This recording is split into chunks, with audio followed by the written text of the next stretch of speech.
మీ కుటుంబ శాంతి, ఆరోగ్యం, ఆర్థిక అభివృద్ధి కోసం రుద్రాక్ష మహాపూజలో తప్పక పాల్గొనండి. ఇప్పుడే నమోదు చేసుకోండి. ఐటీ జాబ్ మార్కెట్లో ఏం జరుగుతుంది,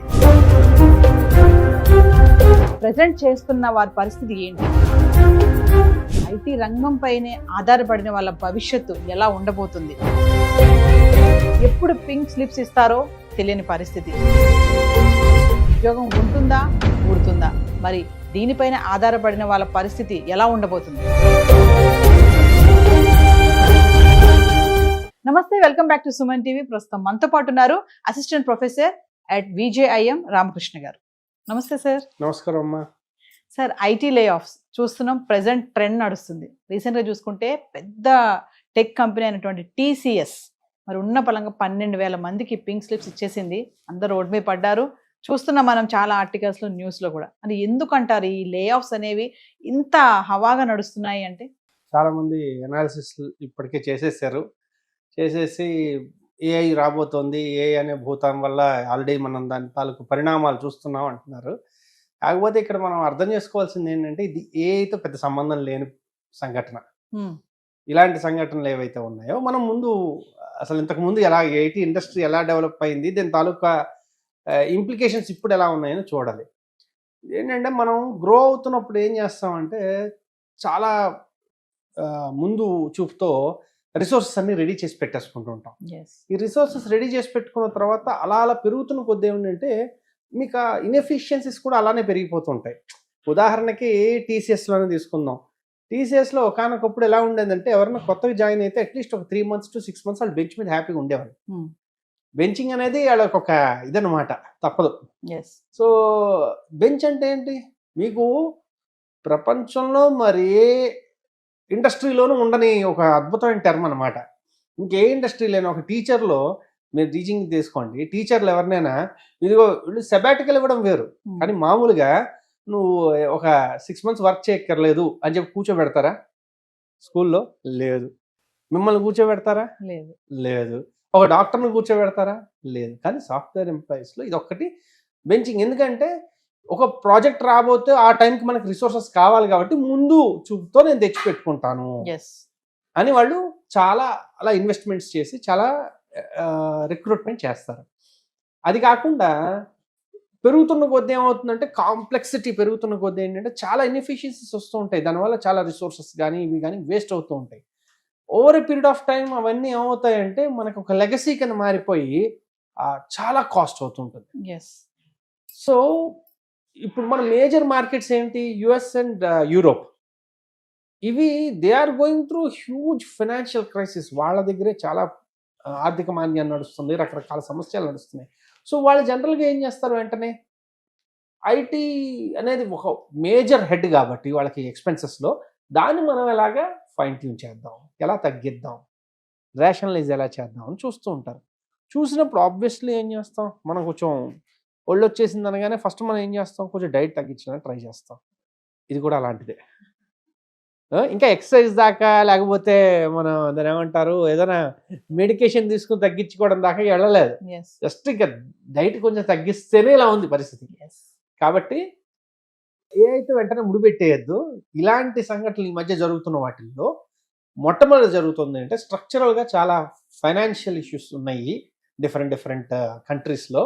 వాటి తాలూకా ఇంప్లికేషన్ ఏంటంటే, every company tries to first reduce wastage.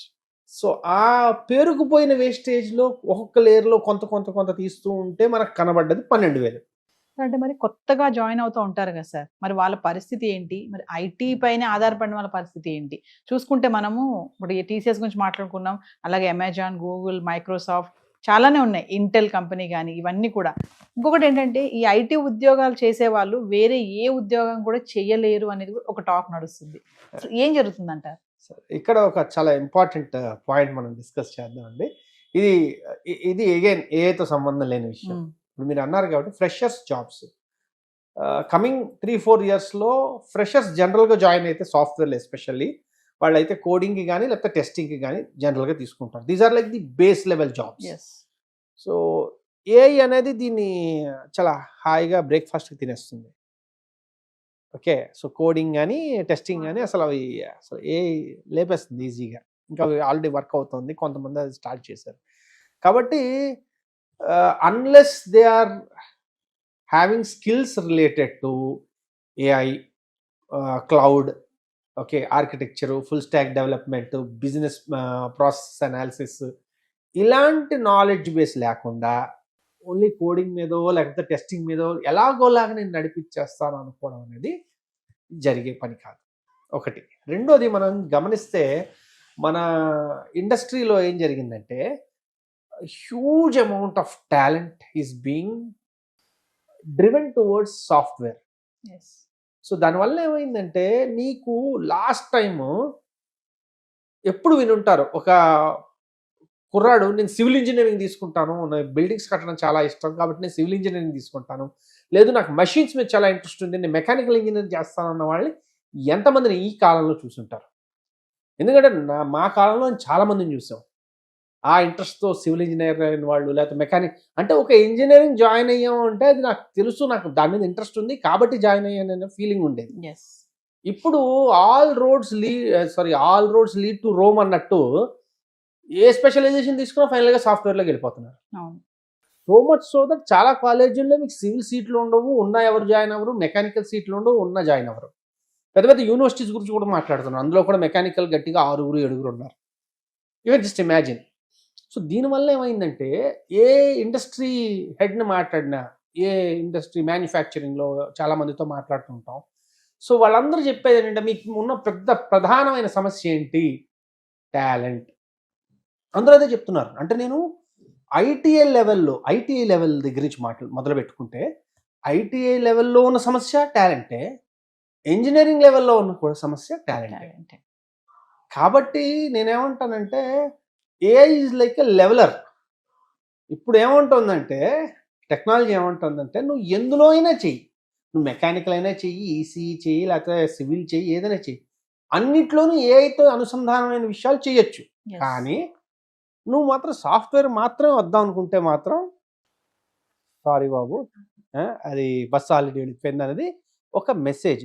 ఇది ఇప్పుడే ఇంజనీరింగ్ జాయిన్ అయిన వాళ్ళు కానీ, లేదు ఆల్రెడీ సెకండ్ ఇయర్లో అలా ఉంటూ ఉన్న వాళ్ళు కానీ ఒక్క విషయం తెలుసుకోవాల్సింది ఏంటంటే వాళ్ళ నాలెడ్జ్ ఏదైనా, కోర్ బేసిక్ నాలెడ్జ్ ఏదైనా దాన్ని ఏఐకి అనుసంధానం చేస్తూ ఏవైనా నేర్చుకోవచ్చు అన్నది చేయడం కానీ, లేదు ఇందులో స్పెషలైజేషన్స్ కావాలంటే చాలా ఒకటి బాగా గుర్తుంచుకొని ఈ మధ్య జరుగుతున్న ఒక పరిణామాలు తెలుసుకోవాల్సింది ఏంటంటే ఏ స్కిల్ సెట్ ఉన్న వాళ్ళ తాలూకా పే చాలా భయంకరంగా పెరిగిపోతుంది. ఇప్పుడు మెటా మిలియన్స్ ఆఫ్ డాలర్స్ ఇచ్చి ఏఐ ఇంజనీర్స్ని తీసుకుంటాను. అదే సమయంలో మైక్రోసాఫ్ట్లోనో గూగుల్లోనో ఏఐ ఎనేబుల్డ్ ఒక యాప్ తయారు చేసిన ఇంజనీర్ ఎవరైతే ఉన్నారో ఆయన్ని తీసేశారు. ఎందుకంటే వాడు తయారు చేసిన దానివల్ల వాడి పని అవసరం లేదు, అయిపోయింది కదా పని. అది అంటే ఇది ఎలా ఉంటుందంటే గుడ్డివాడు కళ్ళు రాగానే ఫస్ట్ పారేసేది వాడి చేతిలో ఉన్న కర్రనే అని, అలాగే ఏఐ రాగానే చేసేది అది జరుగుతుంది. కాబట్టి డిమాండ్ పెరగబోతుంది. ఈవెన్ వరల్డ్ ఎకనామిక్ ఫోరం కూడా ఏం చెప్తోంది, ఫ్యూచర్లో దాదాపు ఒక 16 కోట్లు 15 కోట్ల ఉద్యోగ అవకాశాలు రాబోతున్నాయి ఏఐ ఎనేబుల్డ్ దానిలో. కాబట్టి సాఫ్ట్వేర్ డెవలప్మెంట్ అనేది ఒకటే ఉద్యోగం కాదు. AI has given you an opportunity to pursue anything in anything. మీరు ఏ రంగంలో అయినా ఏఐ అనుసంధానంతో మీరు చేయడానికి అవకాశం ఉంది. అది కాబట్టి ఇది గుర్తుంచుకోవాలి ఎవరు జాయిన్ అవుదాం అనుకున్న వాళ్ళు కానీ, జాయిన్ అయిన వాళ్ళు కానీ. సార్, ఏఐతో ఐటీ రంగంలో ఏదైతే ఇప్పుడు ఈ మార్పులు జరుగుతున్నాయో ఇవన్నీ కూడా తాత్కాలికమే అంటారా? అంటే ఏమైనా చేంజెస్ ఇంకా ముందు మనం ఏమైనా చూడబోతామా? ఏంటి అసలు ఇదంతా? అంటే ఇప్పుడు సినిమాల్లో ట్రెండ్ నడుస్తుంది. సినిమా రాబోతుందంటే ఇంతకుముందు ట్రైలర్ వేసేవారు, అంతకుముందు ట్రైలర్ స్టార్ట్ అయ్యేది. ఇప్పుడు అది కూడా కాదు, ఇప్పుడు మోషన్ పోస్టర్ అని ఒకటి ఉంటుంది, క్యారెక్టర్ ఇంట్రడక్షన్స్ మోషన్ పోస్టర్స్ అని ఉంటాయి కదా. సో మనం చూస్తుంది కేవలం ఇంకా మోషన్ పోస్టర్ లెవెలే. ఓకే, ఇది ఎలా మారబోతుంది అంటే structurally so much will change that మనం ఇప్పుడు ఊహించుకుని ఇదిగో ఇలా జరగబోతుంది చెప్పడం కూడా కష్టం. కానీ మనం ఉన్న పరిస్థితులను బట్టి నేను చెప్పగలుగుతున్నాం ఏంటయ్యా ఎలా మార్పులు జరగబోతున్నాయో చెప్తా వినండి. మొట్టమొదటిది, మీకు ఇలాగా స్టాండర్డ్గా ఒక ఉద్యోగం ఇంకా అయిపోయింది, లైఫ్ టైం సెటిల్మెంట్ అనేది మర్చిపోవచ్చు. ఎందుకంటే రేపు పొద్దున ఉద్యోగం ఉంటుందో లేదో తెలియదు. First point. Second, most importantly, ఈ టెక్నాలజీ ఏదైతే ఉందో అది ఇంతకుముందు డెమోక్రటిక్ కాదు. అంటే నేను సిఓ, జావావో లేకపోతే ఇంకేదో ఆరకిల్ డేటాబేసెస్ ఇవన్నీ స్ట్రాంగ్గా నేర్చుకుని ఉంటే అప్పుడు అందులోకి వెళ్ళడానికి అవకాశం ఉండేది. అంటే ఒక టికెట్, చాలా హై టికెట్ ఉంది. Yes. ఇప్పుడు లో కోడ్ నో కోడ్ అని చెప్పి ఒకటి ఉంది. అంటే కోడింగ్ అవసరం లేదు. నాకు బిజినెస్ ప్రాసెస్ అర్థమయ్యి నా బిజినెస్ ప్రాబ్లం ఏంటో నాకు బాగా తెలుసు అనుకోండి, నేనేం చేయొచ్చు, గట్టిగా 15 రోజులు కూర్చుని ఏఐని అటు ఇటు ఆ లెంప ఈ లెంప వాయిస్తే అది ఇవ్వాల్సిన అవుట్పుట్లు ఇస్తుంది. ప్లస్ లో కోడ్ నో కోడ్తో నేను నా సొంత యాప్ తయారు చేసుకోవచ్చు. Yes. సో ఏమవుతుంది, టెక్నాలజీ డెమోక్రటైజ్ అయినప్పుడు ఏమవుతుందంటే అందరూ దాన్ని వాడచ్చు, అందరూ దాంతో ఏదో రకంగా డెవలప్ అవ్వచ్చు. ఇందువల్ల ఏమైందంటే ఇది కొంతమందికి, అంటే ఓన్లీ ఇంజనీర్స్కే ఇది వర్కౌట్ అవుతుంది లేదు. ప్రాంప్ట్ ఇంజనీరింగ్లో ఇంగ్లీష్ లిటరేచర్ బాగా ఉన్నవాళ్ళు, అంటే చక్కగా కాంప్రహెన్షన్ చేయగలిగిన వాళ్ళకి బెటర్ ఆపర్చునిటీస్ ఉన్నాయి. Yes. కాబట్టి ఇది ఈ రెండవ మేజర్ చేంజ్ ఏమవుతుందంటే it will be democratised. Yes. విపరీతంగా రకరకాలుగా బిజినెస్ స్టార్ట్ అవుతాయి. ఒకప్పుడు చూడండి, మార్కెట్లో ఒకట్లో ఇద్దరు పెద్ద ప్లేయర్స్ ఉంటారు, మిగిలిన వాళ్ళు చాలా మంది, కొన్ని వేల మంది చిన్న చిన్న ప్లేయర్స్ ఉంటారు. అలా అవ్వబోతోంది. Yes. ఎందుకంటే ఏజెంట్స్ తయారు చేసేవాళ్ళు కానీ, లేదంటే ఏజెంట్కి అయితే చిన్న చిన్న సొల్యూషన్స్ ప్రొవైడ్ చేసేవాళ్ళు కానీ, లేదు అసలు ఎవరికి వాళ్ళుగా సొంతంగా ఏజెంట్లు క్రియేట్ చేసుకుని వాళ్ళకి వాళ్ళు వాడుకునేవాళ్ళు కానీ, అలా విపరీతంగా మార్కెట్ మారబోతోంది. అంటే సార్ మీరు చెప్పేది ఎలా ఉందంటే ఏఐ వల్ల జాబ్స్ పోతున్నాయి అంటున్నారు కదా, పోవడమే కాదు జాబ్స్ కూడా వస్తాయి అంటున్నారు. చాలా వస్తాయి, కానీ దానికి తగ్గట్టుగా మనం రెడీ అయ్యి ఉంటే వస్తాయి స్కిల్స్. అంటే ఉదాహరణకి చెప్తాను. ఇప్పుడు ఒక మీడియా పర్సన్ ఉన్నాడు, మీకు కరెక్ట్గా ఒక ఎగ్జాంపుల్ చెప్పాలంటే, మీడియా పర్సన్ ఉన్నాడంటే ఒక అడ్వర్టైజింగ్లో ఉన్నాం మేము. అడ్వర్టైజింగ్లో ఎలా ఉంటుందంటే మేము తయారు చేసే ప్రతి క్రియేటివ్ నా కన్జ్యూమర్ ఎలా చూస్తాడు, ఓకే, ఆయనకి ఎలా అనిపిస్తుంది అనే ఉద్దేశంతో చూస్తాం. Okay, Yes. మీకు ఒక ఫ్యూచర్ సినారియో చెప్తున్నాను. ఇదేదో ఫ్యూచర్ అంటే ఏదో 10 ఏళ్ళు 20 ఏళ్ళ ఫ్యూచర్ కాదు, బహుశా ఆల్రెడీ అవుతూ కూడా ఉండుండొచ్చు, లేదు మహా అయితే 1-2 సంవత్సరాలు మీరు అది అనుభవంలోకి వస్తుంది. ఉదాహరణకి మీరు ఒక 10 రోజులు బిజినెస్ ట్రిప్ ప్లాన్ చేశారు, లేదా వెకేషన్ ప్లాన్ చేశారు. బిజినెస్ ట్రిప్ కాదు, వెకేషన్ ప్లాన్ చేశారు 10 రోజులు. బాలి, ఇండోనేషియా, ఇలా మొత్తం సౌత్ ఈస్ట్ ఏషియన్ ఒక 4-5 కంట్రీస్ చూడాలనుకుంటున్నారు.